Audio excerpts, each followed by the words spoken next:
Did you know the largest army in ancient history was defeated by just 300 warriors? Xerxes I spent 4 years building the most massive invasion force ever assembled. Over 2 million soldiers, according to ancient records.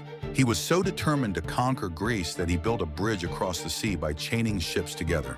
When storms destroyed it, he literally ordered his men to whip the water as punishment. His army was so huge they drank entire rivers dry as they marched. But then came Thermopylae.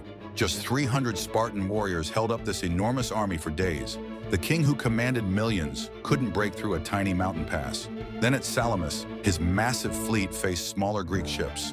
The Greeks used speed and clever tactics while Xerxes relied on brute force. His giant ships crashed into each other in the narrow waters. The Persian fleet was destroyed. The man who brought the greatest invasion force in history fled back home with only a fraction of his army. Sometimes strategy beats size every time.